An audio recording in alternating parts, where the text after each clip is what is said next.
It's the largest Muslim country in the world, and its strategic position between the Middle East and Far East has made it a crucial cultural and political crossroads. Indonesia has been through decades of dictatorship but has now emerged as a democratic success story. Its multiculturalism and successful fight against terror offer lessons to other countries. So what role can Indonesia play in bringing peace to the Muslim world? We speak to Indonesia's Vice President Muhammad Jusuf Kalla on Indonesia's global vision. This is One-on-One with TRT World.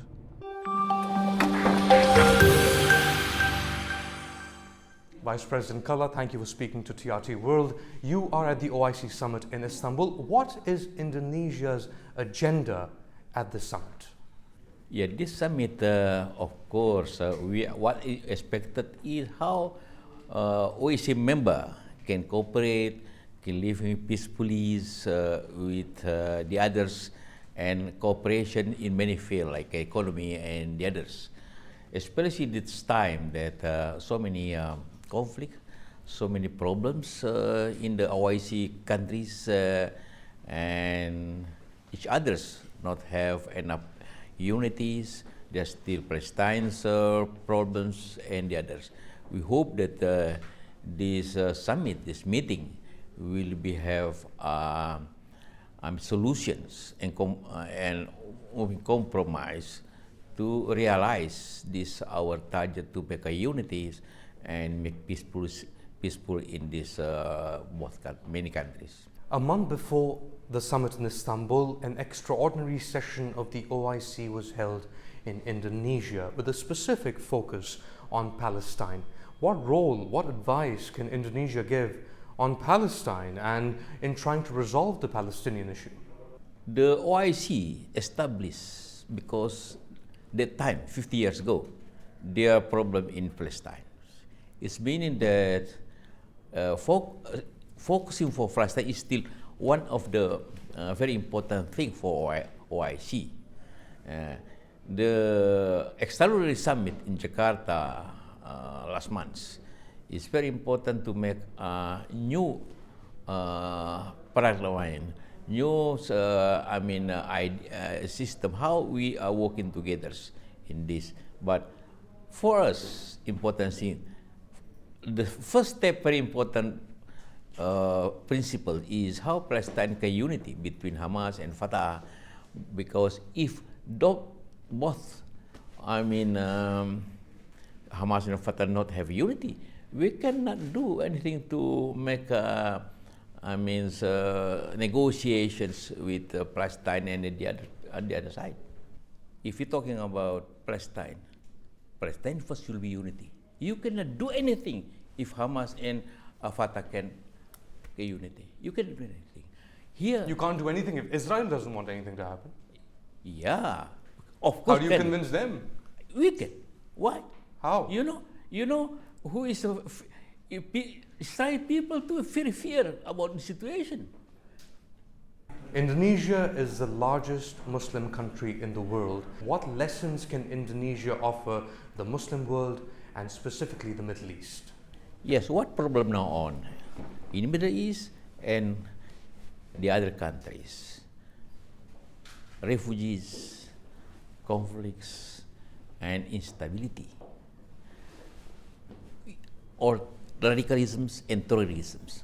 That thing making the world have a very stress and sometimes chaos to thinking about and making problems. And I usually say that in Muslim world, before, when the time of Rasulullah, they hijrah from Makkah to Medina, and now Ummah, they hijrah from Islamic countries to non-Islamic countries. This is very sad to hear that. That's why, to solve this problem, refugees, conflict, we should solve the root of the problems.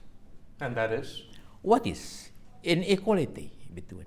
And the other thing, if you say about terrorisms, you say about radicalisms, like why Al-Qaeda, why ISIS, they make it like that. And if you see the history, they come from the failed countries, failed state. Al-Qaeda come from Afghanistan, starting there. ISIS in Syria, in Iraq. Why that happened? Why that country fell? Why the country destroyed? Who destroyed that? And why we are So who destroyed it? Western countries, big countries, Americans, Russians, Western, and the others. And that's why we should work in togetherness. But Muslim countries. yeah, Muslim countries. And the others like Syria. No one in history, one country is bombing by so many countries. Bombing by his country himself, OIC member countries, Western countries, Russia, they bomb in Syria. And then the young generation's angry. So what is the solution in Syria then? Solution, yes, stop him first. You should work together because the So impact... foreign involvement in Syria should stop from all countries, whether OIC or foreign. Yeah, we should talk OIC. We should talk with Americans and European, because the effect to them too. You know, refugee, how many million going to Europe? The problem in Europe. How many economy in US have problem because Iraq and Syria? Direct intervention is one problem, but you also have indirect intervention through funding, through groups that are fighting in Syria. Yeah, that's why. Yeah. But the question, why they do that? Why they do that? So why the ISIS? You are willing to tell countries that are funding groups in Syria, allegedly groups in Saudi Arabia and elsewhere, to stop this? Yes, of course. So what message will you give to, let's say, Saudi Arabia? Why we talk here in OIC if not do something? Why do? Because in this area, the combination problems.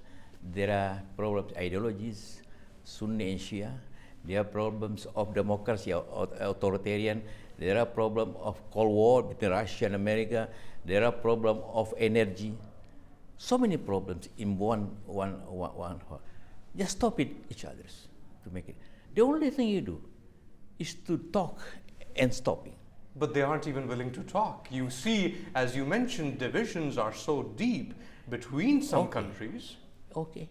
If Saudi and Iran can sit in together, can be half of problem can be solved too.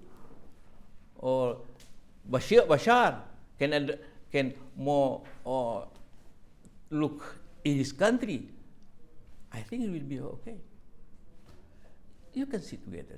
You can talk together. So very, very quickly, I know we're running short on time.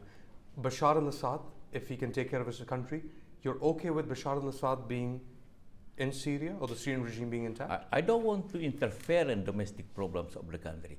Important thing, the leader should be protect his peoples under any conflict. Even if it is a leader like Bashar al-Assad? Of course, Bashar should do that. How you think in the leader bombing his citizen? Should Bashar al-Assad, should he remain the president of? I don't want to say this is the Syria problem. If you know what happened in so they should decide their own fate. What the problem in Libya? Because they kick out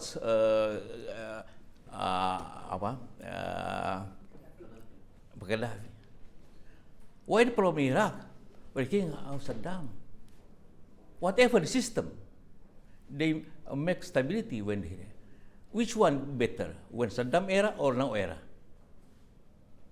Or Gaddafi? I don't say about this with good system, but look the reality.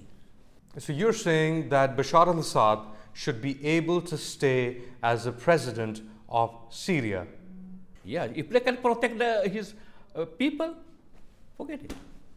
How many 100,000 died in Syria and Iraq? But the people say, oh, they should condemn too. This is not fair. So it's a duality. Yeah, this is reality. We should. That's why. Who make? We should talk to Saudi. We should talk to Iran. We should talk to Turkey. We should talk to this is OIC member. All OIC members first should be together. Indonesia cannot working alone. Should be togetherness. That's why OIC. countries. We should talk. We know the countries, their differentiations, but don't make it differentiation for conflict. There are some Sunni Shia here, but why they making fight each others? There are democracy, non-democracy. Why this person will be conflict for this person? There are some problems in ideology. You see, ISIS. It's not religion matters. Who is ISIS? Not religious matter. If you read the history, who founded it is not religious leaders. This is many from Saddam army go there. It is bad nationalism. Who is Abdul Salam in Europe? Who is Ibrahim? It's not religious people. It's selling alcohol, selling drugs. It's only young men, angry young men. They make it. And why do you do that? Angry and seeking, if fight, they'll be going to paradise, Jannah, and they make it. And they make a suicide. What the fear of the people in the world now on? Not weapon, not shot, suicide. You touched upon a few things here. You mentioned Daesh or ISIS, as you said, and the threat it poses. There are reports that Daesh is recruiting in some parts of Indonesia as well. Is Indonesia threatened by Daesh? 150 from Indonesia. Compared with UK, 5,000. So the threat isn't that much in Indonesia, but it still faces a threat. Yeah, because many things they do. They campaign about, oh, you come here, you can be wealthy, we have a state, you pay that. Because they pay people. So it's a monetary issue. Some of them. Indonesia has had its own battles with terrorism. We look at the Bali suicide attacks in which 200 people, mostly Australians, were killed. But it has successfully countered terrorism. What lessons in terms of de-radicalization can Indonesia teach, or can others learn in places like in the Middle East, Turkey, and elsewhere in the Muslim world from Indonesia? Before terrorism, there are conflict Christian in Muslims in some provinces in Indonesia. 10 years ago, there are around 5,000 people died in 1 year. I stopped it in 2 weeks. Only thing, easily. Because why they fight? They're thinking, they go paradise, Jannah. I go them, no, you go into hell. And they stop. Because to stop it, anything, you see study the road. Why? And to see how we can see the why and what keeps position of them. So de-radicalization is a long process. It needs specific targeting on education, on funding, on asking this question of why. Yeah. And why, and the reason in his mind, why they radicals, why they should kill each others. As I say again, why the young men going to suicide? Why? Not for money, not for political position, but for the other days. We should stop then thinking about that. Let's pull back a bit. In 2011, Indonesia and Turkey entered into a strategic partnership. What does this strategic partnership entail? Strategic partnership can be in political way, in economic. We have many now relationships in economy. We are talking about the industries, manufacturing, and of course, or trading will improve really. And of course, relation like this, we are thinking the same way with Erdogan. I usually thinking how Muslim world, how ASEAN world can working together in this heart. So how can you work? Yeah. What can you add to the Middle East, to Palestine, to Turkey, to the region? We go back to that issue as well with the strategic partnership debate. Yeah, of course. So what can you add? Again, anything you should negotiate. Everything is on the table. On the table. Should be. You can because you can fight ideology. If you have ideology, weapon cannot stop your ideology. You should talking about that. You should make equality in each countries. You should making the countries living with peacefully. Should we make no discriminations? Indonesia have good lessons. We have all region there in Indonesia. We have 250 million people there. We are living with any religions, any community, any ideology, with very peacefully. We can do that. That's why I'm not talking only, but we are practice in my country. Indonesia had to deal as well with strongmen. You talk about Suharto, Sukarno. Is that phase over, or is that still that lingering effect of authoritarianism or past authoritarianism on Indonesia and Indonesian society? Yes. One times the system of country sometimes change. When Suharto authoritarians, and they lead good for the country in his time. But now on democracy way, we run the country with democracy. It's still plural, it's still moderate. Are you happy with it? Yeah, of course. Yeah. Despite all the problems, despite all the issues. You should try that. You should make it accordingly what your system. And the system in Indonesia is evolving. Yes, we are more moderate. We are. Let's say, for example, nothing they do in many countries.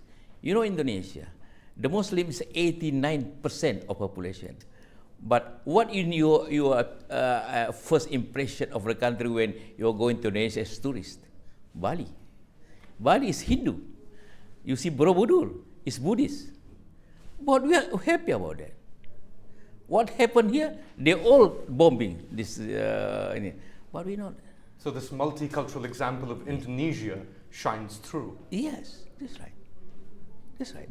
That's what we are practicing. I don't only talking about that. China is emerging as a dominant power in the South China Sea, and we see it taking over places like the Spratlys Islands, for example, and countries like the Philippines and Vietnam say they are threatened by China. Is Indonesia threatened by China's move into the South China Sea? China, they call it manufacturing of the world. They have a good progress, very in industry. What industrial state countries will expect doing? Trading, import, export. If you are import-export countries because you are industrial country, what you needed? Free sea passage to make sell your product and buy something from the country.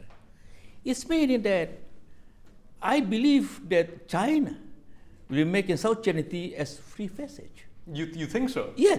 If there's some problem there. But they're being accused of domination. Yeah, domination for, I think they are not for occupy South China Sea. They seek natural resources there. Not because if they occupy the South China Sea, and how they export something?